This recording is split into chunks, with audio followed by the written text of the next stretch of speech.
José Antônio Pinotti, okay? Formado em Engenharia da Computação pela Unicamp, pós-graduado em Homeopatia, professor de Astrologia da Delfos, trabalha com terapia astrológica, consultoria empresarial. Ele está lançando agora, para o final do ano, preparando um livro de astropsicologia que vai ter capítulos de neurolinguística. Ok? Está aqui. Bom, boa tarde para todos. Eu queria agradecer ao Jorge pelo convite e pela oportunidade de estar aqui com vocês hoje. Antes, eu queria saber se todos estão me ouvindo sem microfone. Então, tudo bem. Então, eu não gosto de usar microfone, então vamos assim mesmo. Hoje, o quê?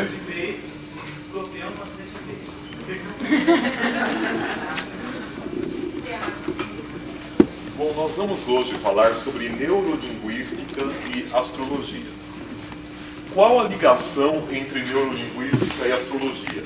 A neurolinguística, ela trata da programação básica que o ser humano tem dentro dele. Nós, assim como um computador, recebemos uma programação básica e, através da execução dessa programação, nós atraímos fatos compatíveis com aquilo que existe dentro da gente. O mapa astrológico, o mapa astrológico é uma ferramenta muito eficaz para a detecção dessa programação básica. Vamos tentar entender hoje, através da neurolinguística, o que pode ser feito quando essa programação é entendida. Mas primeiro vamos falar um pouquinho mais sobre neurolinguística. A neurolinguística foi constituída em 79 por Bandler e Grindler.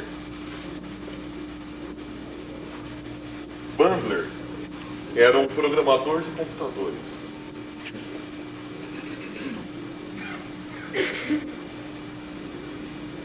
E Grindler era um linguista.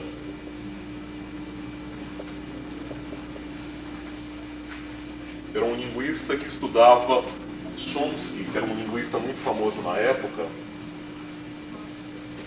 que desenvolveu a gramática normativa transformacional, que era uma forma de tentar passar conhecimentos de linguagem para um computador, uma forma de se codificar linguagens. Bandler e Grindler tinham uma dúvida. Por que um grande terapeuta tinha determinadas habilidades pessoais e quando eles tentavam passar essas habilidades para um discípulo, essas habilidades não funcionavam? Ou seja, eles tinham as habilidades, mas os discípulos não conseguiam aprender. Por mais que os discípulos fizessem cursos e tentassem aprender sua técnica, parecia que a técnica era inerente a esses terapeutas. Então foram escolhidos dois grandes terapeutas americanos. Um deles era Milton Erickson, um grande hipnoterapeuta americano, e a outra era Virginia Satir, uma terapeuta familiar. Bandler e Grindler decidiram estudar esses terapeutas para entender qual a componente não objetiva, qual a componente espontânea que fazia parte desses dois terapeutas, que tornavam eles excepcionais no processo de cura. A partir do estudo da forma de atuação desses terapeutas, eles conseguiram definir toda a neurolinguística. O que é a neurolinguística? A neurolinguística é uma tentativa de definição de padrões terapêuticos espontâneos, a maioria dos grandes terapeutas, que foram codificados por esses dois pesquisadores.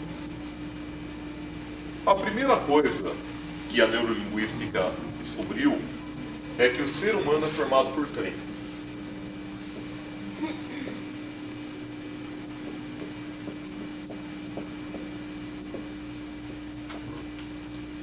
O que significa isso? Postulado básico na neurolinguística.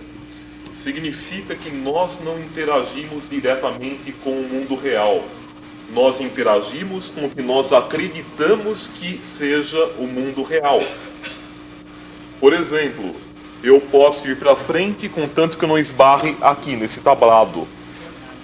Como que eu sei que esse tablado está aqui? Eu não vou derrubar.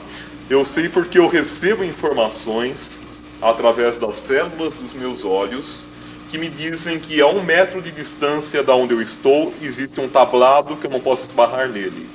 Eu não sei se esse tablado existe, se é uma alucinação ou se essa visão é real. Ou seja, o ser humano é um ser isolado no seu mundo interno. O ser humano não tem certeza de nada dentro do seu mundo interno. Nós não temos certeza que exista vida inteligente fora de nós. Como que a gente acredita que os outros seres humanos pensam? A gente acredita que os outros são similares a nós. Ou seja, nós projetamos conteúdos internos nossos nos outros e tratamos outros como nós trataríamos alguém similar a nós. Esse mecanismo em psicologia é chamado de identificação projetiva.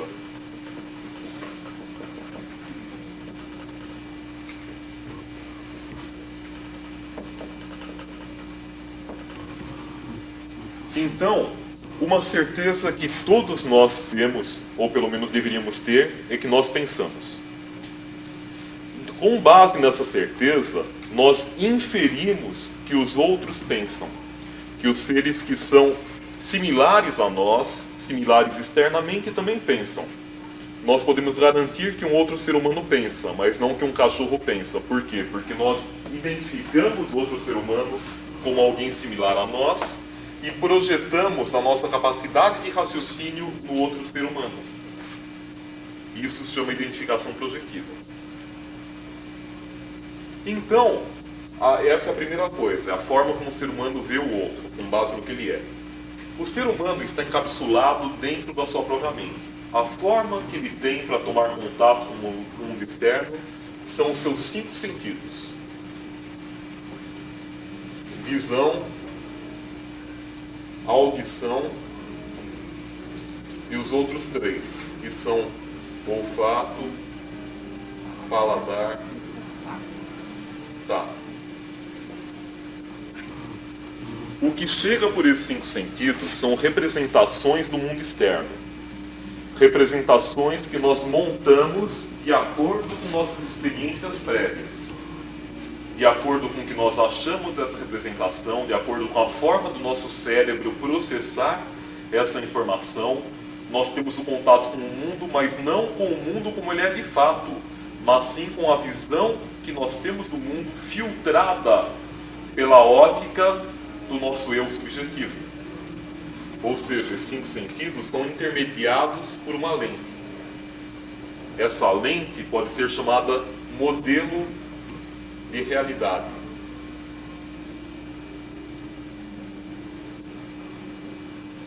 Por exemplo, um exercício simples.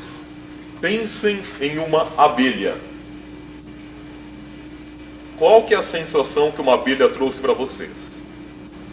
Alguns pensaram na abelha e tiveram um pouco de medo. A abelha lembra picada, lembra ferrão. A abelha é um animal que deve ser evitado. Outros pensaram em abelha e pensaram em mel.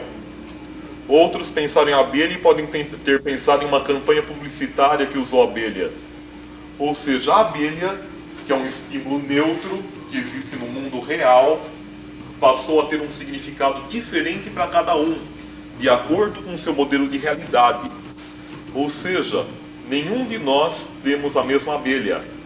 Cada um tem seu modelo interno do que é uma abelha para cada um, e quando eu falo de abelha, cada um entende da forma como existe dentro de vocês. Cada um entende de acordo com o modelo de realidade que existe dentro de vocês. Note como que o grande problema dos seres humanos é exatamente a definição do modelo de realidade. Por exemplo, afetivamente, o que é uma pessoa fria e o que é uma pessoa carinhosa? Vênus em Capricórnio, é fria ou é carinhosa? Vênus em Capricórnio é extremamente carinhosa. O que é ser carinhoso? Carinhoso é aquela pessoa que fica alisando você o tempo inteiro? Ou é aquela pessoa que ajuda você quando você precisa, que toma conta de você no mundo externo, que luta por colocar você numa posição equilibrada no meio material e luta pelo seu bem-estar? Depende das minhas necessidades. Exato, depende da sua visão de mundo. Exato. O carinho, Vênus em Capricórnio é extremamente carinhosa.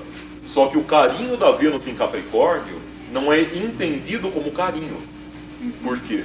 Porque nós temos um modelo de realidade onde isso é visto como outra coisa, talvez como apoio. Apoio não é carinho, apoio é outra coisa. O que é isso? Isso é um modelo de realidade. O modelo de realidade filtra os estímulos do mundo externo. E a partir desse modelo de realidade, nós entendemos o mundo externo como nós queremos e reagimos ao mundo externo como nós achamos que ele é. Por exemplo, uma pessoa de Vênus em Capricórnio que nós julgamos fria, nós podemos não dar atenção para essa pessoa e discriminar essa pessoa. No fundo, essa pessoa está sendo muito atenciosa para com a gente. Mas foi discriminada porque nós agimos com base no nosso modelo de realidade, não com base no mundo como ele é de fato. Logo, o ser humano é formado por crenças. Nós não interagimos diretamente com o mundo. Nós interagimos com o modelo interno que nós temos do mundo. E uma das constatações mais básicas é a constatação que tudo isso é um mapa, é uma maquete, é um modelo. A primeira constatação da neurolinguística, o mapa não corresponde ao território.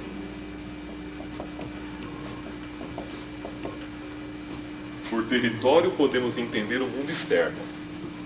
Por mapa podemos entender a nossa maquete. A nossa maquete, algum dia, pelo nosso filtro subjetivo, teve alguma coisa a ver com o mundo externo. Hoje, possivelmente não tem nada a ver com o mundo externo, mas nós continuamos usando aquela maquete, aquele mapa, como modelo de realidade. Por exemplo, o mar. Vocês não podem passar da cintura no mar porque há perigo de afogamento. Isso é verdade? Não, isso é besteira. Mas não, mesmo não sabendo nadar, qual que é a diferença de passar da cintura ou passar do peito? É a mesma coisa. Quem não sabe nadar pode ser afogado dos dois jeitos. Mas por que as pessoas assumem isso como verdade? Primeiro, o nosso modelo de realidade é formado como, gente? É formado pelas primeiras impressões. Deixa eu apagar a lousa, e agora está começando a ficar saturado.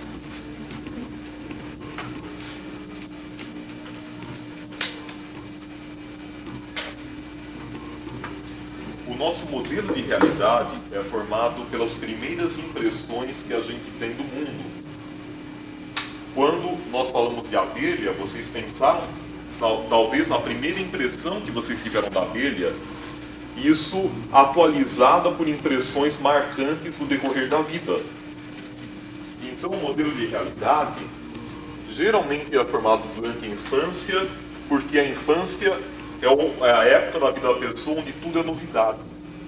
Se tudo é novidade, todas as impressões são as primeiras. Então todas as impressões são marcantes.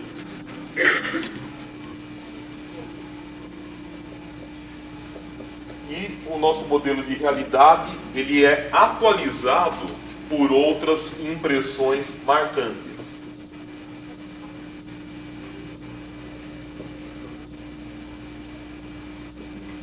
Vamos supor que, por exemplo, durante a infância vocês tinham um cachorro, vocês foram criados a ter um cachorro e se davam muito bem com o cachorro. Um determinado momento, vocês sem querer provocaram um cachorro, o cachorro mordeu você. O que aconteceu? Houve uma impressão marcante. Essa impressão marcante era diferente da primeira impressão, mas ela se mesclou à primeira impressão, alterando o modelo de realidade. Então, sempre que a pessoa tiver contato com aquela situação, ela irá automaticamente evocar aquela impressão. Por exemplo, alguém que sofreu um acidente num dia de chuva. Toda vez que for dirigir enquanto estiver chovendo, vai ficar mais apreensivo. É natural. Por quê? Porque o seu modelo de realidade fala que a possibilidade de existir acidentes é maior. Se a pessoa deixa de sair de casa quando chove, o que aconteceu? O modelo da realidade se tornou mais forte do que o mundo real. Está certo que é mais perigoso dirigir durante a chuva, mas a possibilidade de acidente durante a chuva não é 100%. Se a pessoa considera que é 100% e para de sair de casa quando chove, o que aconteceu? Ela não está se alimentando de estímulos no mundo externo, está se alimentando de estímulos da sua cabeça, no mundo interno. Então isso é uma coisa muito importante, porque a gente vai entender como as pessoas filtram e lidam com os estímulos, através dessa lente, que é a maquete, que é o modelo de realidade. Nós recebemos constantemente estímulos no mundo externo. Inúmeros estímulos. Alguns nós percebemos e outros não. Por exemplo, para uma pessoa que acha que São Paulo é uma cidade desagradável e violenta, essa pessoa vai para São Paulo, ela vai ver o quê? Ela vai ver um assalto, ela vai ver um acidente de carro, ela vai ver congestionamento, vai ver correria, vai ver poluição. Por quê? Porque no modelo de realidade dela, ela filtra os estímulos compatíveis com esse modelo e aceita o que é compatível e elimina o que não é compatível. Uma pessoa que tem um outro modelo não percebe esses estímulos. Em São Paulo, eu moro perto da Avenida Paulista. Tem passarinhos na minha rua. Tem carros também, tem som de buzina, mas também tem facilidades, tem o lado bom. Se você quiser só pegar o lado ruim, você pode pegar. Se você quiser pegar só o lado bom, você também pode pegar. Mas note que nenhuma das posições corresponde à realidade. A realidade são todos os estímulos que chegam. Acontece que, de acordo com nossa lente, a gente permite que apenas alguns cheguem até nós. Por quê? Porque os estímulos que chegam até nós são estímulos que vão nos impressionar. São estímulos que vão combinar com uma expectativa interna, com uma estrutura interna. Nós recebemos apenas o que é compatível conosco. Certa vez, Dane Rudyard disse uma palavra muito interessante: os fatos não acontecem às pessoas, mas sim as pessoas que acontecem aos fatos. Nós temos inúmeros fatos acontecendo lá fora. Nós captamos apenas o que nós queremos. Por exemplo, agora está tendo um concerto de piano. Eu posso estar achando ótimo que tem trilha sonora de fundo. Outra pessoa pode estar pensando, isso daqui está atrapalhando a concentração. Não está, mas para uma pessoa pode estar. Por quê? Porque o modelo de realidade dela é um modelo rígido, onde ela não admite que determinados estímulos ocorram, porque ela interpreta de uma forma diferente. Então, o que nós fazemos com os estímulos do mundo externo? Nós distorcemos, generalizamos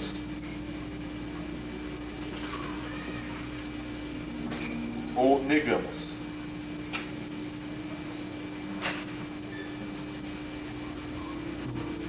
Como funciona isso? A primeira forma de lidar com os estímulos. Nós vamos entender como que essa lente, como esse modelo de realidade lida com os estímulos. Distorção.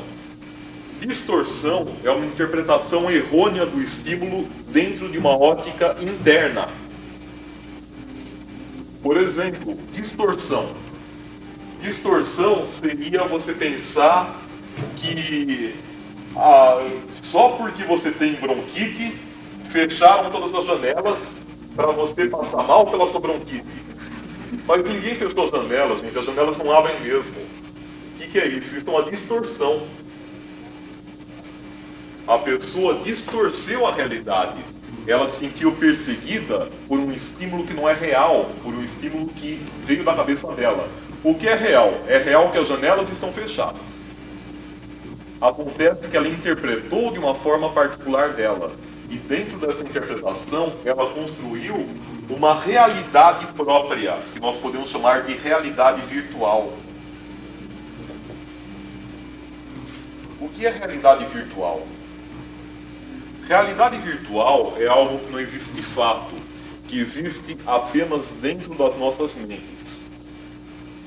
Por exemplo, uma imagem num espelho. é real? Não. Aquilo não existe. Aquilo é uma ilusão dos nossos sentidos. Um filme é real? Não. Um filme mostra uma cena vivida por outras pessoas que a gente se transporta para dentro daquela cena e vive aquela situação.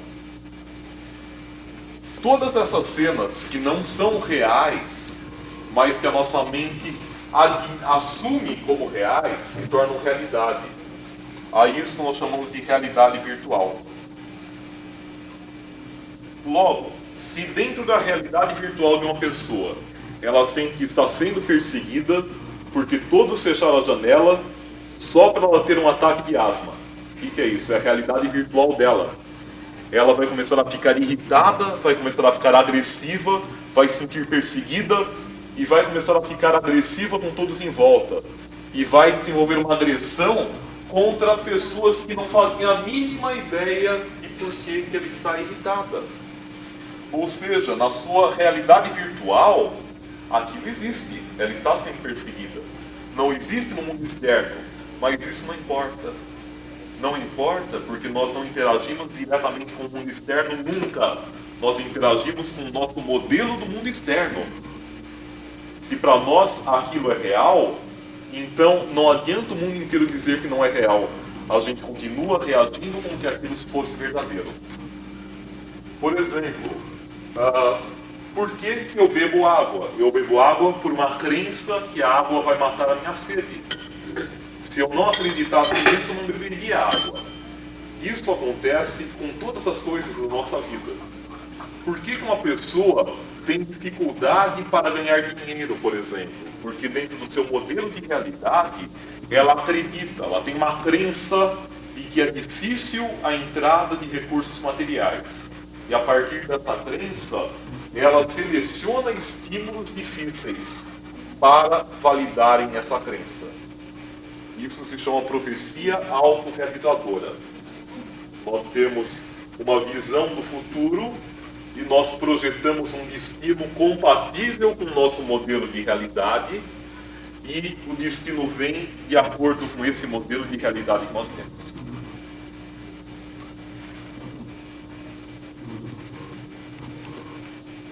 Então nós esbarramos agora numa coisa muito delicada. Nós falamos em destino, automaticamente nós estamos falando de karma. O que é karma? Karma é uma coisa que nada mais é do que a programação básica. Não pensem que tem um demoninho do seu lado o tempo inteiro falando, agora vai furar o pneu do seu carro, porque é karma. Agora você vai perder o namorado, porque é karma. Agora você vai ter problema no emprego, porque é seu karma. Não existe nada disso, gente. Existe uma programação básica que nós temos antes de reencarnar. Nós escolhemos um projeto para a nossa vida. Um projeto compatível com o que nós temos que desenvolver e compatível também com as lacunas que nós deixamos em vidas passadas.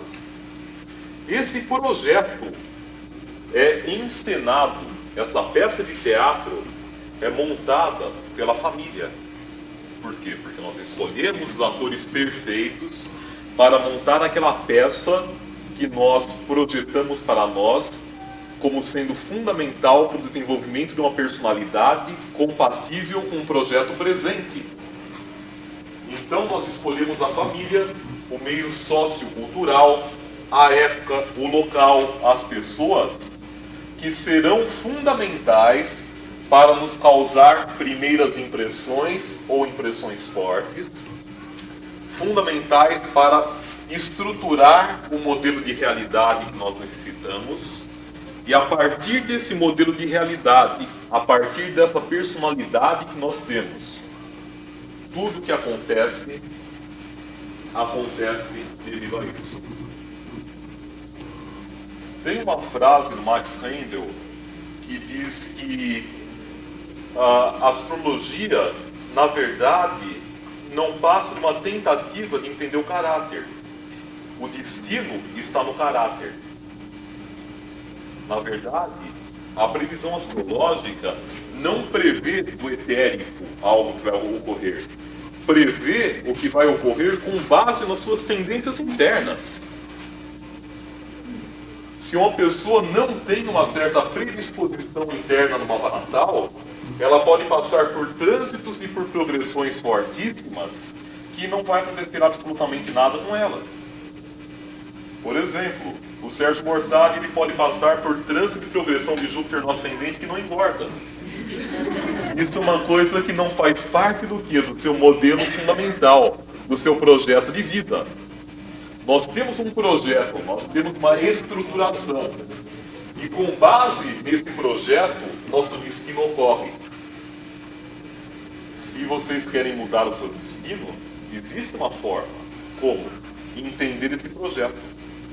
Entendendo o projeto, entendendo a programação, é possível haver uma certa interferência na programação. Como interferir numa programação? Na verdade, programação, a gente viu que é esse modelo de realidade. O modelo de realidade, ele funciona de que forma? Ele é um piloto automático, gente, é uma coisa que não é pensada. Por exemplo, como que funciona o andar para o ser humano? Vocês já pensaram nisso? Como que você anda? Não pé depois o outro. Um pé depois o outro você pode andar assim. Não, andar, primeiro precisa se flexionar levemente o joelho, levantar um pé do chão, colocar em linha reta, flexionar o outro joelho, levantar o pé, manter o equilíbrio numa perna só e colocar em linha reta. É um ato que complexo. Andar não é óbvio, tanto que as crianças precisam aprender a andar. Mas a pergunta é essa: por que nós temos atos automáticos? Respirar é automático. Mas por quê? Qual é a vantagem de nós termos automatismos? Quê? Exatamente, economia de tempo e de energia. Se vocês pensarem, não, agora eu tenho que respirar. Não, agora eu tenho que fazer isso. É tudo uma engrenagem. Exatamente. Então nós precisamos de um automatismo para quê? Para que a nossa mente possa se voltar para outras coisas. Por exemplo, dirigir. Dirigir é automático. Caso contrário, você não consegue. Depois de um certo tempo. No início, a pessoa fica tensa e concentrada. Depois a pessoa dirige e nem lembra direito como que ela chegou no lugar. Ela sai de casa, vai para o trabalho, ela nem lembra direito da rua que ela passou. Por quê? Existe um automatismo. O objetivo do automatismo é economizar energia. Logo, o automatismo é um hábito. O que é um hábito? Um hábito é um padrão de comportamentos automatizados, formados em alguma época, onde eles eram importantes. Gente, todo hábito é uma tentativa do ser humano se adaptar à realidade. Nós temos hábitos que em algum momento representaram algo importante, algo viável para a nossa adaptação ao meio. Por exemplo, quando está chovendo, vocês saem de casa com roupa branca? Por que não? Então, não é um hábito muito bom. Se não é um hábito viável, conclusão, não se torna hábito. Hábitos são formados a partir de comportamento que foram importantes para a adaptação do ser humano ao ambiente em alguma época. Se esses hábitos forem importantes só em alguma época e não são importantes hoje, eles são hábitos negativos, ou seja, são vícios. Por exemplo, uma pessoa que tem a mania de conferir a água da bateria do carro todo dia antes de sair de casa. Mas agora ela comprou uma bateria selada, que não precisa olhar se tem água ou não. Mas ela tenta olhar debaixo da bateria, olhar no canto, ver se tem água, sempre que não precisa. O que é isso? Isso é um hábito inútil. O hábito inútil é prejudicial, porque ele é um vício.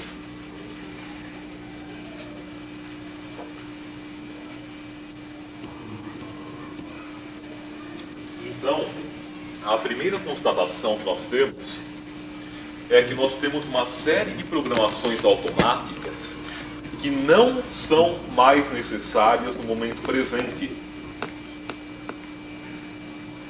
Conscientemente, todo mundo quer estar bem, todos querem ser saudáveis, todos querem ser felizes.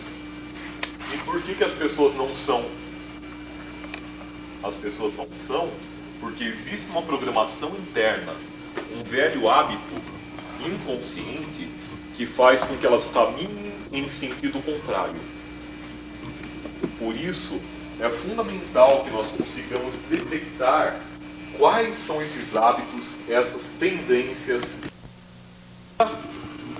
para que ela não caia novamente no piloto automático, que é a volta ao hábito, e crie um novo hábito mais adaptado à realidade e mais salutar para ela. Então, uma forma muito boa de se quebrar automatismos, primeiro, detectar, observar e tentar fazer de uma forma diferente. Isso é uma coisa muito importante. Por exemplo, uma pessoa que tem uma quadratura de Lua-Marte ou Lua em Áries, é aquela pessoa que se irrita à toa. É aquela pessoa que o sangue ferve à toa.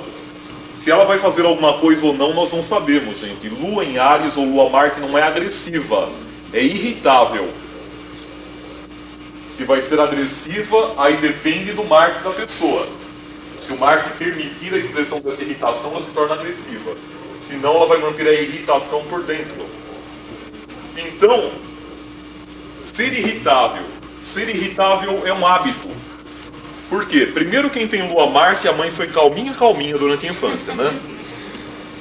Aquele ambiente tranquilo, todo sorridente. Não é isso, gente. Ela cresceu num ambiente familiar, onde as pessoas também eram irritadas, onde as pessoas também eram nervosas. E o que aconteceu? Ela automatizou esse padrão.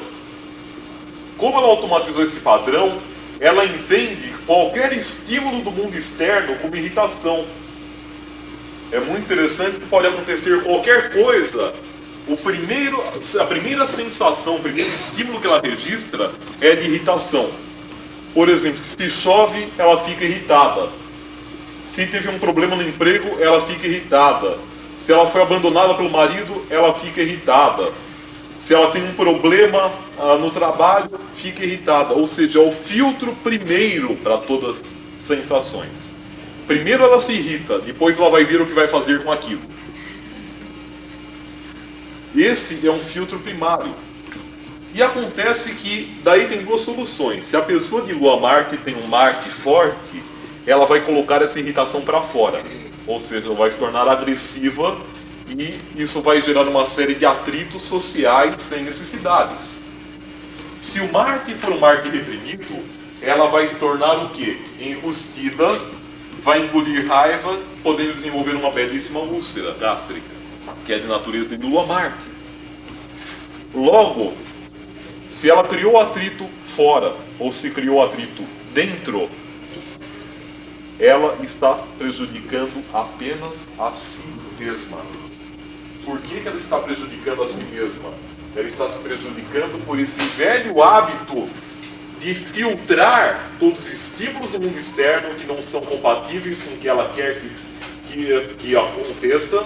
Ela filtra e interpreta como uma ofensa pessoal que lhe causa irritação. Como modificar esse hábito? Primeiro, a pessoa precisa parar antes de reagir. Na hora que ela for ficar irritada, ela precisa falar, não, para. Ela vai se colocar na forma de observador. É racional ficar irritado aí? Qual que é o objetivo de eu ficar irritado? Será que a pessoa está fazendo para me irritar? Ou será que a coisa não tem nada a ver comigo? Será que o farol vermelho no trânsito fechou só por mim? Só por minha causa? Porque a engenharia do tráfego me persegue? Ou será que o farol fecha para todo mundo? Aleatoriamente, eu estava para passar quando o farol vermelho fechou. Gente, quando a gente se coloca na posição de um observador, a gente retoma o bom senso. A gente para de sentir o problema de dentro da nossa própria pele. E a gente consegue se distanciar um pouquinho, olhar de fora, detectar que aquilo não tem razão de ser, que aquilo é automático, mas não é necessário, não é importante. O papel do astrólogo é muito isso. O astrólogo mostra para o seu cliente esses automatismos e essas programações. E mostrando que as programações não são muitas vezes viáveis, o cliente para, pensa e fala, é verdade, eu vou tentar mudar. E como que ocorre essa mudança? Essa mudança ocorre primeiro pela observação, pelo policiamento. A pessoa precisa se autopoliciar, porque o hábito é sempre mais fácil, o automático é sempre mais fluente. Então a pessoa precisa se policiar, ao invés de fazer aquilo, se colocar na postura do observador. E agir de uma forma oposta. E agir de uma forma oposta constantemente para quê? Para criar um novo hábito mais salutar. Para criar um novo hábito que substitua o velho hábito. A neurolinguística detectou uma coisa muito interessante. É impossível nós apagarmos uma programação. É possível nós substituirmos a programação por outra, melhor ou pior. Eu não posso falar para vocês todos, não pensem mais em abelha, a abelha não existe. Isso é ridículo, vocês têm seus modelos internos de abelha. De acordo com esse modelo interno de abelha, se não aparecer algo melhor, vocês vão manter esse modelo o tempo inteiro. Mas se por acaso agora eu decidir mostrar para vocês que a abelha é um inseto inteligente, que tem uma grande organização social, que produz mel, que produz alga real, que produz até antibiótico. Então, se eu decidir mostrar para vocês esse novo modelo de realidade, uma nova ótica para se ver uma abelha, talvez a lente de vocês se modifique. Se modifique por quê? Porque algo de maior sentido vai ocupar aquele espaço. Mas o espaço nunca fica em branco. Lacunas não existem. Isso é a alteração do modelo de realidade e é isso que Bandler e Grindler detectaram como sendo a coisa mais fundamental para todo terapeuta. Quando um paciente nos procura, ele nos procura porque ele quer o quê? Ele quer ter um alargamento da visão de mundo. Ou seja, ele sofre do que a gente chama de neurolinguística, de modelo de campo restrito.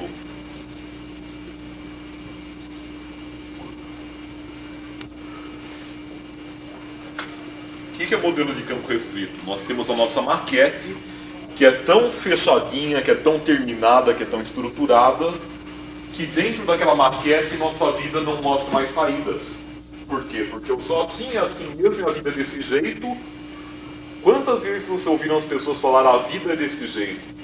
Quem disse que a vida é desse jeito? A vida pode ser desse jeito para uma pessoa, para outra não é. Não existem duas pessoas que vivam no mesmo mundo. Cada pessoa vive no seu mundo pessoal. De acordo com a imagem do mundo, ela traz para si estímulos que necessita.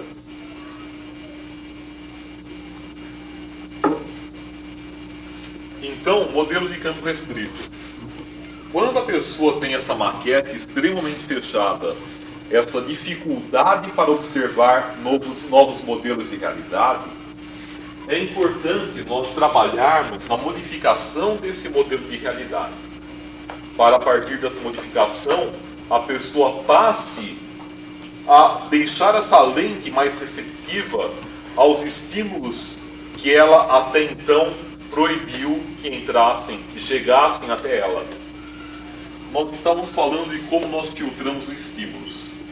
Já falamos sobre a distorção. Distorção é uma interpretação errônea do caráter do estímulo. Nós entendemos o estímulo como outra coisa. Por exemplo, dia de sol. Ah, está fazendo sol, mas está fazendo sol é muito triste. Está fazendo sol e vai da praia, e é muito triste fazer sol e da praia porque as pessoas não vão trabalhar e o país vai afundar. O que é isso, gente? Isso é uma tremenda distorção. Está fazendo um dia de sol, que lindo, um dia de sol maravilhoso. Mas para uma pessoa pode ser muito triste. O que é isso? Distorção no estímulo externo. Porque o modelo de realidade dela distorceu e ela interpretou de uma forma completamente diferente. Logo, as pessoas se magoam e se ofendem porque elas querem. Ninguém ofende ninguém. Ninguém magoa ninguém. As pessoas se auto-magoam por estímulos do mundo externo que elas elegem como estímulos magoantes, se é que existe essa palavra. Agora existe qualquer coisa depois de mentir. Então esse vai ser meu próximo livro, Diário de um Magre. Bom, mas então, vamos voltar aqui. Distorção é isso, a interpretação errônea. Negação. O que é negação? Negação é simplesmente nós tornarmos a nossa lente opaca para alguns estímulos. Ou seja, aquela pessoa que fala São Paulo é uma cidade feia, São Paulo é uma cidade infeliz. Ela vai para São Paulo, ela nega todos os estímulos diferentes e deixa que passem todos os estímulos desagradáveis. Outra forma de lidar com a realidade é a generalização. O que é a generalização? Generalização é quando nós tentamos agrupar vários estímulos diferentes do mundo externo como um único estímulo e damos uma interpretação única e generalizada para todos.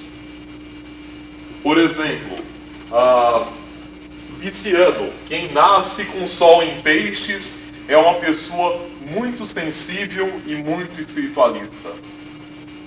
Não é coisa nenhuma, gente.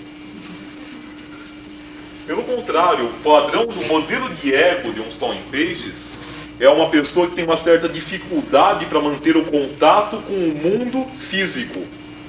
Aí, ou ela pode viver meia no mundo físico, meia no mundo astral, se tornando espiritualista, ou ela pode se agarrar desesperadamente ao mundo físico, buscando se tornar muito materialista, muito mais do que touro, para conseguir ficar preso à terra. Então, cuidado com as generalizações. Generalizações são a base dos preconceitos. As pessoas classificam diversos estímulos como um só. E a partir disso ela reagem a todos os estímulos da mesma forma. Por exemplo, a questão da Vênus em Capricórnio não ser carinhosa. O que vocês fizeram? Vocês generalizaram carinho. Carinho não é só toque. Carinho não é só apertar a pessoa. Carinho não é só carinho grudento. Existem diversas formas de carinho. Então, cuidado com as generalizações, porque as generalizações nos impedem também de ver a realidade como ela é e distorcem a nossa lente. Até aqui tudo bem?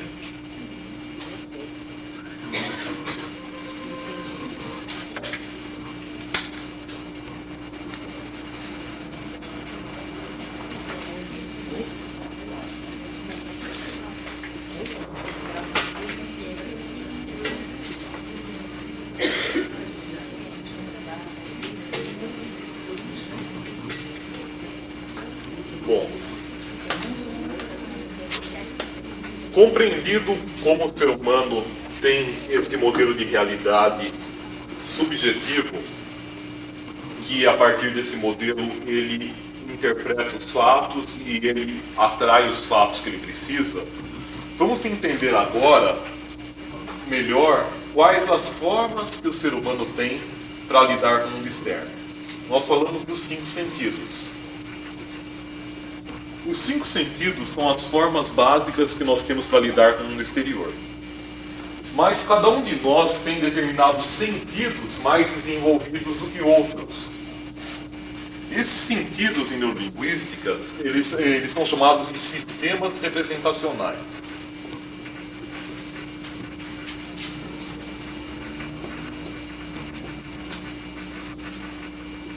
De acordo com o sistema representacional que nós predominantemente usamos, nós podemos classificar os seres humanos em 3 grandes grupos: os visuais,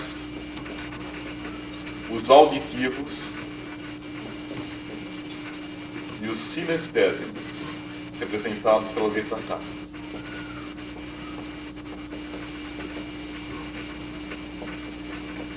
Então, basicamente, nós temos 3 grandes categorias de seres humanos. Por quê? Porque, como nós vimos, a linguagem estrutura a realidade. de acordo com o canal de linguagem, de acordo com o canal de percepção do mundo que nós temos, nós compreendemos a realidade de uma determinada forma. Então vamos analisar agora como funciona a personalidade de cada uma das pessoas dessas categorias. Os visuais. Os visuais são pessoas que tentam observar tudo o que acontece na sua tela mental. Tentam transformar todos os estímulos externos em sensações, em imagens. São pessoas muito intuitivas, são pessoas muito organizadas, porque elas buscam a ordem, elas buscam o bem-estar dos estímulos do mundo externo, elas buscam uma harmonia entre as coisas. São pessoas rápidas, por terem um raciocínio muito global. São pessoas que têm uma capacidade criativa e imaginativa muito grande. São pessoas que se preocupam muito com o equilíbrio estético. Algumas do equilíbrio estético externo e outras com equilíbrio estético interno. Por quê? Porque tudo que chega até ela transforma em imagens. Um visual, ouvindo essa palestra, ele está evocando lembranças, ele está vendo coisas que aconteceram na vida dele, ele transforma o conhecimento em algo que já aconteceu e tenta rever a cena. O importante é transformar tudo que ele recebe em imagens.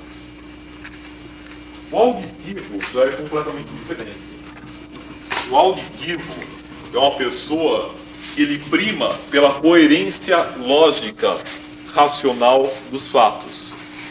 O que é importante é que não hajam contradições entre o que eu estou falando. O importante é que eu tenha um discurso racional, linear e lógico. O auditivo é uma pessoa que ele é muito teórico, ele tem pouca habilidade para colocar em prática as ideias dele, ele vive muito no plano do pensamento, da lógica e da razão. O auditivo é uma pessoa que ele analisa muito, ele conversa muito com ele mesmo, ele busca muito sempre o lado racional e objetivo das coisas. Já o sinestésico é um ser que ele busca traduzir todos os estímulos que ele recebe do mundo externo em sensações. Ou seja, eu não sei o que foi falado naquela palestra, mas estava gostoso, o ambiente estava legal, o som da voz estava também equilibrado. O sinestésico, ele filtra o mundo através das sensações que o mundo traz para ele. Tem signos que são predominantemente mais ligados a um desses canais. Como visuais, nós temos signos muito visuais que são Libra, Peixes e Sagitário. Signos muito auditivos, nós temos Virgem, nós temos Gêmeos, signos muito sinestésicos, nós temos Touro, Câncer. Isso ênfase nesses signos. Então, o que é muito importante a gente saber é que cada um utiliza um canal mais do que os outros. Para que nós acessemos cada pessoa, a gente deve falar o canal que ela está mais acostumada a usar. Por exemplo, aqui tem pessoas dos três tipos, com certeza. Os três tipos eles se distribuem mais ou menos em proporções iguais. Vamos supor que eu ficasse aqui sentado falando. Agora eu vou falar de neurolinguística com vocês. A neurolinguística é uma ciência que foi formada em tal ano por tal pessoa e é muito importante para que vocês compreendam isso, para entender a lógica com vocês. Não computa. Para uma pessoa muito auditiva, desde que meu discurso tenha lógica, seja até gramaticalmente e semanticamente bem estruturado. Não importa o resto. Então a pessoa muito auditiva se contenta com algum tipo de conversa dessa forma, desde que seja passada uma lógica para ela. Uma pessoa muito visual, não, ela precisa de um discurso que permita ela imaginar coisas. Ela precisa de muitos exemplos. Ela precisa de muitas imagens. Uma pessoa sinestésica, ela vai precisar de sensações. Sensações através de oscilações de voz que provocam mudanças internas nelas. Sensações a partir da aproximação do distanciamento da pessoa que fala com vocês. Tudo isso são sensações. Como os sinestésicos se alimentam de sensações, então as sensações tornam para ele a atividade de compreender o mundo mais fácil. Então uma coisa que é fundamental ao tomarmos contato com uma pessoa é detectarmos qual o canal preferencial que ela usa e falarmos predominantemente neste canal. Como detectar isso? Existem testes que podem ser aplicados, existem sinalizadores na conversa da pessoa, que quando nós observamos a pessoa falando, nós detectamos, e também a partir do mapa dá para a gente entender se a pessoa tem uma estrutura tendendo para um desses canais ou não. Então, detectados esses canais, a gente pode se aproximar da pessoa. Para quê? Para modificar o modelo de realidade dela. Então agora a gente cai em um outro conceito muito importante de neurolinguística, que é o conceito de rapport. Isso aí não tem a ver com os elementos predominantes do mapa? Visual, auditivo, sinestésico? Seria um cardeal fixo mutável? Não, elementos, água, terra, água. Primeiro, não vamos tentar fazer uma identificação muito simplista, porque se a gente for tentar nível simplista, são 3 categorias, precisariam de 3 classificações. Não é uma coisa tão linear.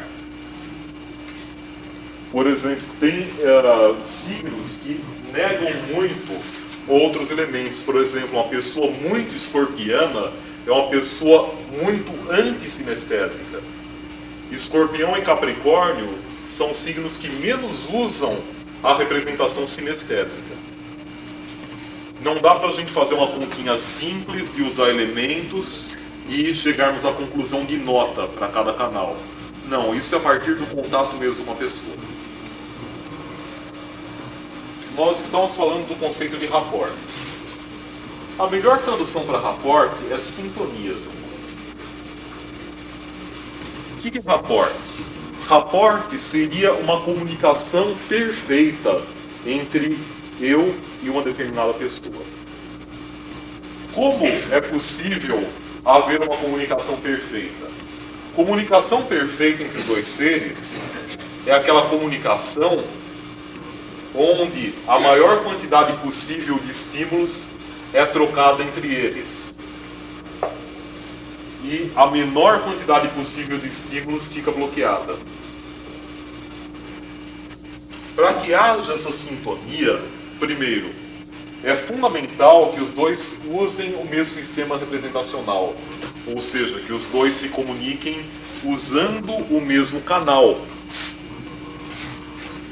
Segundo, para que a sintonia exista, além do mesmo canal, é fundamental que seja passado um conteúdo compatível com o interesse dos dois. Você só sintoniza em alguém se a pessoa passa para você algo que você está interessado em receber.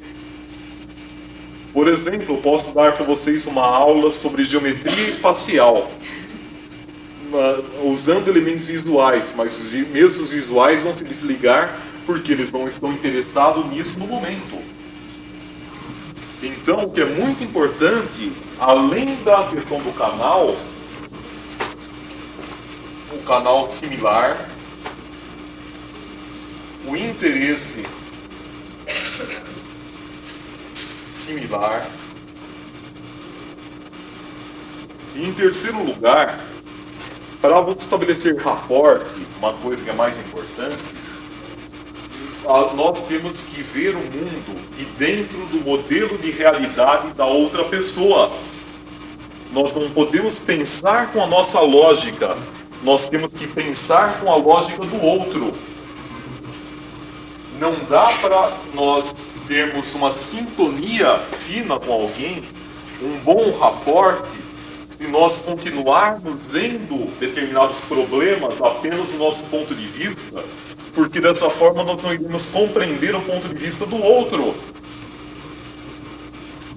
Por exemplo, um cliente que chega até vocês com um Plutão na quarta casa e começa a dizer que ele tem grandes problemas de se desligar da família, que a mãe é muito controladora, que ele tem problema em ter autonomia, independência e cortar o cordão umbilical. E o astrólogo tem uma lua em aquário. O astrólogo fala: larga disso, para de frescura, vai embora e escreve um ano depois. O que é isso, gente? Não se estabeleceu o rapport. O cliente ainda vai embora falando mal do astrólogo. Por quê? Porque o astrólogo não compreendeu o modelo de realidade dele. Uma coisa que é fundamental a gente compreender, que o modelo de realidade é real para a pessoa. Isso parece redundância, mas não é. Se você acredita em alguma coisa, eu tenho que respeitar aquilo que você acredita como sendo real. E tenho que tratar aquilo como sendo real. Isso é muito importante. Se você, por acaso, tem um problema que você não pode... Você tem um determinado medo. Que você não pode entrar no mar porque você tem medo que Iemanjá venha puxar sua perna. Se você acredita nisso, isso é real para você. Não, a gente não pode ter preconceito nenhum. O que é fundamental é a gente entender a lógica dentro da cabeça do outro. Aquilo que é real para o outro tem que ser real para a gente, para que a gente consiga entender o outro. Então, aí nós temos que, entendendo o mundo dentro dessa lógica do outro, nós iremos mostrar para o outro, dentro da própria lógica dele, que aquilo pode ser visto de uma outra forma, que aquilo pode ser mudado, que aquilo pode ser vivido de uma outra maneira. Isso é muito importante. Jamais a gente deve menosprezar, deve falar que isso não existe. Existe, é real. Quando nós lidamos com um paciente que tem uma alucinação, nós não podemos falar dessa alucinação não existe. É lógico que existe, é real. Se seus gnomos verdes ficam andando aqui em volta e ficam falando para você dar 3 pulinhos antes que você entre em cada sala, isso é real para você. Se seus gnomos existem para você, então existem para mim. Então vamos dar um jeito de compreender por que esses gnomos falam isso e como lidar melhor com esses gnomos, dentro da sua lógica interna. Jamais devemos menosprezar a lógica do outro, mas sim tentarmos orientar o outro dentro dessa lógica. Porque isso é o que torna acessível para nós a intervenção terapêutica junto a outra pessoa. Isso é o que permite que a outra pessoa se abra para nós, se sintonize em nós e que se estabeleça esse vínculo onde nós nos tornamos mais próximos, mais presentes e a pessoa passa a não ter tantos bloqueios e tantas defesas em relação a gente. Isso é muito importante. Cada ser vive em um universo. Nós jamais podemos ajudar ninguém se nós não entrarmos no universo da outra pessoa.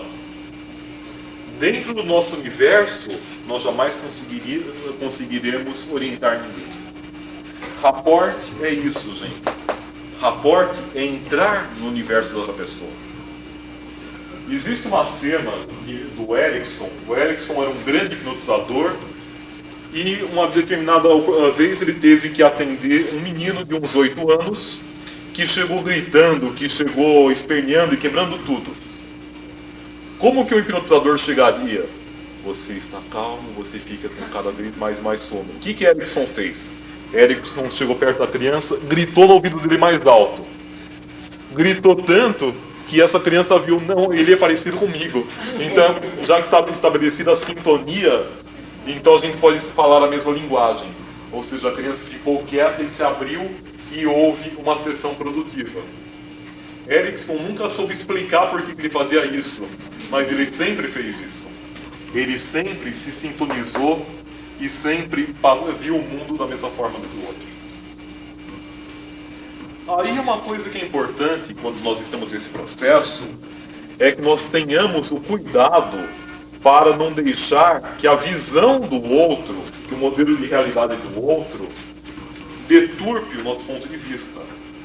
É muito importante que a gente mergulhe nesse modelo de realidade, nesse universo do outro, mas sem perder a noção da nossa identidade pessoal. É muito comum entre psicoterapeutas, a pessoa tem um determinado problema. Psicoterapeutas que fazem terapia de casal, a mulher reclama com o marido. A pessoa se identifica com a mulher, se torna aliado dela e faz ter raiva do marido em solidariedade com a mulher. O que é isso? A pessoa comprou o modelo de realidade do outro. A pessoa estabeleceu um rapport tão grande, mas se tornou uma relação não terapêutica. Por quê? Porque ela se contaminou com o modelo de realidade do outro e deixou de ter a visão clara de que aquele modelo de realidade é relativo e não é absoluto. Nós precisamos entrar no modelo do outro para, a partir disso, termos acesso ao outro e tirarmos ele desse modelo, alterando a sua realidade e dando acesso a uma maior liberdade de atuação para ele.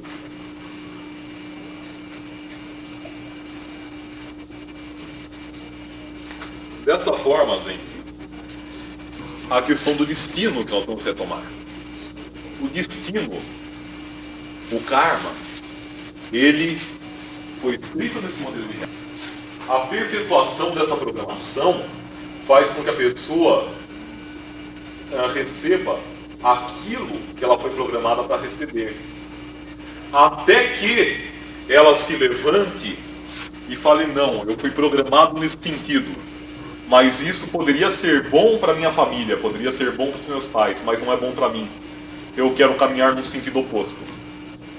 Por exemplo, uma família onde todos têm problema cardíaco. Será que o problema cardíaco é só uma herança genética? Aquela família que todos levantam desde as 6 da manhã, todos tensos, todos irritados. Aquela família, qualquer coisa que um fala, explode. Ou seja, a pessoa cresceu naquele ambiente, naquele meio, naquele cenário, com aquele padrão psicológico. Aquele padrão psicológico se tornou algo espontâneo, que de tanto ser vivido e de tanto ser repetido, acabou se tornando um automatismo que com o tempo acabou afetando o físico.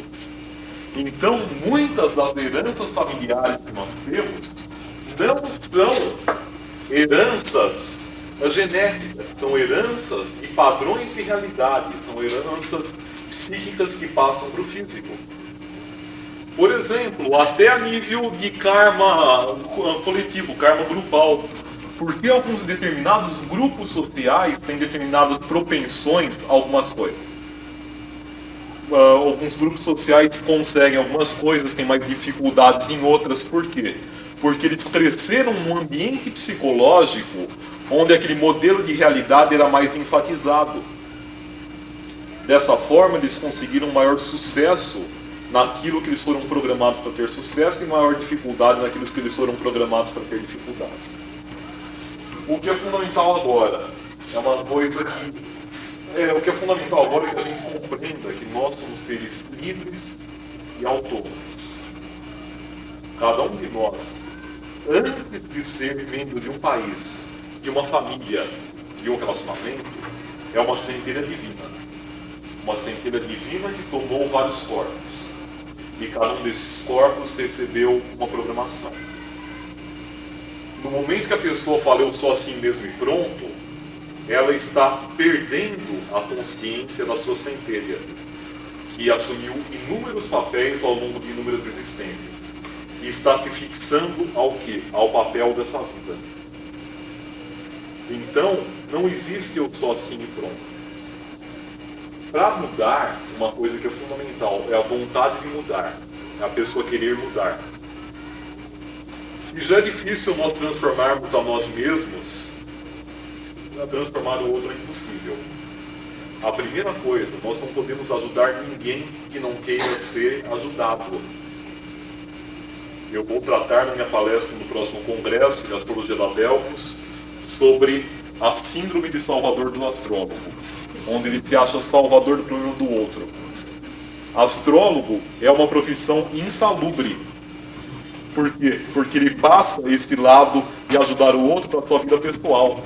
Aonde na sua vida pessoal ele precisava falar: não compreendo você porcaria nenhuma e que se dane. Compreensão pode ser importante durante o processo terapêutico e durante o processo de rapport, onde o outro está aberto para ser ajudado. Quando o outro não busca ajuda, não tem sentido a gente tentar ajudá-lo. Porque a gente acaba sofrendo à toa e acaba interferindo no livre-arbítrio do outro. Mas o que eu queria dizer é uma coisa que eu vi uma vez e eu fiquei chocado, para não dizer que eu quase tive um acesso de riso. Foi uma vez que eu vi uma senhora de uns 80 anos falando: eu fiquei solteira até hoje porque mamãe era muito recatada. Gente, o que uma pessoa de 80 anos vai falar de mamãe? Que ela é assim porque mamãe era assim. Isso é ridículo. Freud falou que o ser humano ele entra na idade adulta quando ele deixa de ver os pais como pais e passa a ver como seres humanos adultos iguais a ele. É muita irresponsabilidade a gente justificar os nossos fracassos hoje pela nossa programação. Sem dúvida, nós temos a programação que facilita ou dificulta algumas coisas. Mas se nós aceitamos passivamente essa programação e não lutamos para mudá-la, então o azar é nosso. A programação foi recebida. O que a gente faz com ela depende apenas da gente. Logo, o que eu gostaria de deixar como mensagem final é isso. É muito importante cada um de nós decidirmos o que nós queremos para nós. Tentem pensar na vida que cada um de vocês tem agora. E tentem pensar daqui a 10 anos como cada um de vocês estará. Vocês estão satisfeitos com isso? Vocês estão satisfeitos com a vida de vocês como é hoje? E estariam dispostos a continuar sempre dentro desses mesmos padrões? O nosso destino é construído por cada pequeno passo. O nosso destino é construído por cada pequena atitude que nós temos hoje. Se vocês quiserem modificar seus destinos, modifiquem quem vocês são hoje. Porque, na verdade, quem nós somos? Nós somos, na nossa essência, uma centelha divina. Recebemos papéis compatíveis com as experiências que nós precisamos aprender. Mas não somos os papéis. Se nós sofremos por esse papel, nós sofremos pela nossa ignorância em não vermos o que está acontecendo para a gente dentro de um outro ponto de vista. Quem disse isso não foi eu, foi Buda, há 2.600 anos atrás. O ser humano sofre pela ignorância. Ele sofre por entender determinados estímulos de uma forma errônea. Dor e prazer existem, são estímulos reais do mundo físico. De acordo com a forma da pessoa processar a realidade, ela pode entender dor como sofrimento ou dor como alegria. Ela pode entender prazer como felicidade ou prazer como sofrimento. Então, o ser humano sofre pela sua ignorância. O ser humano interpreta os estímulos do mundo externo como ele inconscientemente quer, gente. Eu ia falar como ele quer, mas não é como ele quer conscientemente, é como ele quer lá no fundo da sua alma. Então, o que acontece para nós é aquilo que nós pedimos para nós. Sempre que acontecer uma coisa para cada um de nós, a gente deve perguntar para quê e não por quê. O porquê não é importante. O importante é para quê. Qual a função adaptativa? Qual a experiência subjacente àquele aprendizado? Tudo que acontece tem um sentido de aprendizado. No momento que a gente vê que nós estamos aqui para aprender, nós paramos de sofrer por um papel. E no momento que a gente percebe que nós representamos um papel, nós paramos de representar aquele único papel e passamos a ter maior autonomia, representando os papéis necessários para o nosso crescimento e não sofrendo desnecessariamente. A mensagem que eu queria deixar para vocês é isso. Agora é o momento onde cada um de nós deve assumir as rédeas da própria vida. Era de Aquários é isso. Era de Aquários é a era do final da alienação. Dizem que Aquário é um signo coletivo, é um signo social. Isso é meio besteira, porque o aquariano, ele gosta do grupo, mas ele não obedece às regras do grupo, ele obedece à regra própria. Mas o aquário, ele busca o grupo como um lugar onde ele possa ter a autonomia dele. Era de Aquário significa a era do final dos condicionamentos. Significa o momento de cada um de nós nos descondicionarmos, assumirmos as rédeas nas nossas próprias vidas e conquistarmos a autonomia para a nossa existência. O que vai acontecer no futuro depende do presente. A cada instante nós estamos construindo não só o nosso futuro para essa vida, mas como para uma outra vida. Quem quiser conquistar a autonomia, estará a um passo da libertação. Obrigado.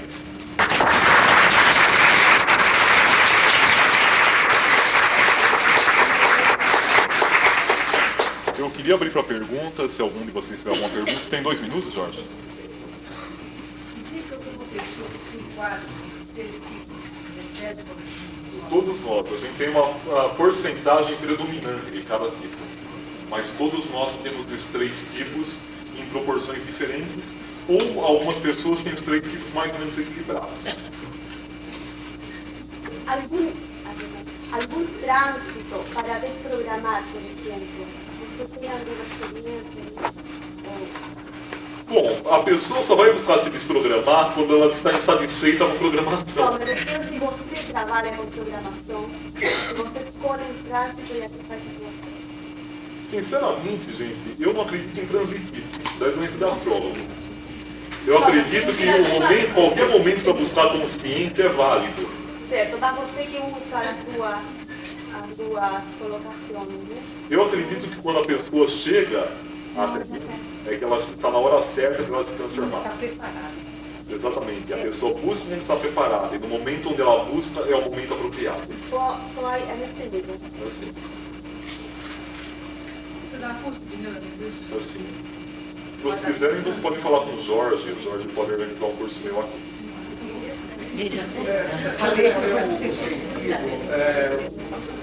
Quando você classificou os visuais, os auditivos e estéticos, qual é o sentido dos sinestésicos? Paladar, tato e olfato. Seriam as sensações. Exatamente, o sinestésico ele gira em torno da própria percepção, que é a sensação corporal. Mas essas pessoas que têm esse dom assim de sentir as coisas, até o sensitivos, por exemplo, você encaixaria? O sensitivo geralmente ele é um visual, porque na verdade ele vê as coisas na sua tela mental. Ele não é racional, por isso ele não é auditivo. É o que ele percebe não vem da lógica, vem de uma visualização interna. E também não vem de uma sensação física. Alguns sensitivos são mais sinestésicos, eles percebem no corpo alguma coisa. Mas a maioria dos paranormais são visuais. São visuais. As falas ficam aí. Quem gosta muito de falar são os auditivos, que adoram fazer discursos, adoram falar, dão muita importância para a transmissão oral de conhecimentos. O oral gosta muito do auditivo. Dentro do mapa, os aspectos e a posição de Mercúrio dá uma ideia, mais ou menos, Perfeitamente. Eu tenho que sentir desse início. Agora eu tenho poder de memória, gente. Só tem a USP aqui no Brasil que está iniciando isso ou tem outro local? Bom, realidade virtual está sendo muito estudada, é a ligação entre a psicologia e a informática. Quem mais estuda a realidade virtual atualmente são os grupos de neurolinguística. Eu queria saber se esses 3 modelos podem ser mudados determinadas épocas do ano. Os 3 canais? Não, é visuais. Sim, em cada época a gente pode assumir predominantemente outra. Se uma época a gente está com um corpo mais anestesiado, a gente vai ressaltar a audição, vai ressaltar a visão. É conforme os estilos de pensamento. Exatamente. A época vai. Mas geralmente a gente tem uma estrutura mais ou menos constante. Essa alteração não é tão rápida. Como mãe, você pode estimular a criança a ter um equilíbrio nesses 3 estímulos? Sem dúvida, não o equilíbrio, mas o que é fundamental é entender a linguagem da criança. Se uma criança tem lua em Gêmeos, não adianta pegar a criança no colo e ficar alisando. A criança quer que você dê carinho contando historinha para ela. Então, o que é muito importante é detectar na programação da criança qual é o modelo de realidade dela. Qual que é a forma da criança receber carinho. E se a criança tem uma lua em Gêmeos e uma Vênus em Aquário, e você fica colocando ela no colo e alisando, ela pode ter uma tremenda carência afetiva, porque você não abordou o canal que ela tinha para entender afeto. Então, como mãe, é muito importante uma mãe conhecer o mapa dos filhos, como o professor Valdir colocou. Por quê? Porque a mãe, entendendo como o filho sente o mundo, ela pode falar a linguagem de mundo que o filho entende. Mais alguma dúvida? No caso de uma criança que foi criada com determinada informação, né, recebeu um código deturpado, né? No caso, a mãe toma consciência disso. De que forma ela pode? Tem como reverter esse quadro? Não vai haver uma mudança drástica no comportamento? Primeiro uma coisa. Primeiro que uma criança escolhe a mãe perfeita para o seu projeto de vida. Não tem mãe culpada. Você não precisa carregar a culpa, porque você pode tentar reverter hoje a programação que você aplicou no seu filho há 20 anos atrás, porque hoje você não é a mesma mãe que era 20 anos atrás. E por isso que seu filho nasceu seu filho há 20 anos atrás, não agora. Sem dúvida. Então, seu filho recebeu o que ele precisava. Agora depende muito mais dele querer transformar do que você querer mudar, porque a programação já foi feita. Tem caso para a mãe se transformar, né? Um processo. Sem dúvida, o filho faz parte do momento da mãe, exatamente. Eu digo porque são 3 filhos diferentes, realmente há uma diferença bem grande, né? Sem dúvida, você não foi a mesma mãe com os 3. Como assim o filho escolhe? O filho escolhe a mãe compatível com o seu projeto. Nós precisamos de pais. Sim, antes de encarnar, a gente escolhe a mãe, o pai e a família, o meio sociocultural. Então essa é uma abordagem espiritual, não é uma abordagem da evolução. Essa é uma abordagem espiritualista. Nós gostaria de saber o seguinte, mais uma pergunta, técnica de trabalho terapêutico. E pelo que eu estou entendendo, eu estou vendo vários componentes que são da Gestalt, que estão, vamos dizer, de abordagem fenomenológica, assim, com outros analítica, de todo o contexto da neurologia, para me parecer uma abordagem mais holística de trabalhar. Os recursos que você trabalha são basicamente, dentro do seu trabalho, são mais verbais, ou você pode utilizar recursos que sejam, por exemplo, psicodramáticos ou corporais? Como é que você trabalha isso terapeuticamente com a neurologia? Eu uso vários recursos terapêuticos, principalmente. Eu uso muito a questão de fazer a pessoa desenvolver visualização criativa, fazer a pessoa se reprogramar através de técnicas de auto-hipnose, que a gente ensina para que a pessoa use. Antídotos são novos hábitos, novos padrões de comportamento que, quando repetidos, muitas vezes viram hábitos. Basicamente, que se enquadraria aí em psicodrama. Então, a neurolinguística, na verdade, ela é uma nova forma de compreender o ser humano. Existe um ferramental, um instrumental próprio da neurolinguística, esse instrumental que funciona, de técnicas que funcionam para uma intervenção neurolinguística, mas você pode usar qualquer instrumental de qualquer outra técnica que você ache útil na intervenção terapêutica.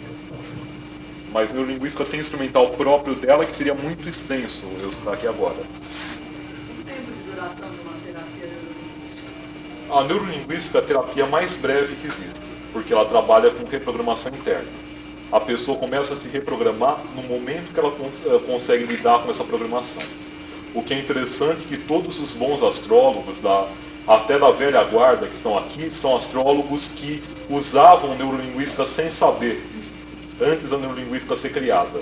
Porque eles trabalhavam tudo isso que a gente falou hoje, eles trabalhavam isso espontaneamente, inconscientemente, sem saber que trabalhavam. Então, a neurolinguística pode funcionar como uma terapia breve, até como uma terapia astrológica, onde o cliente volta a cada 6 meses, por exemplo.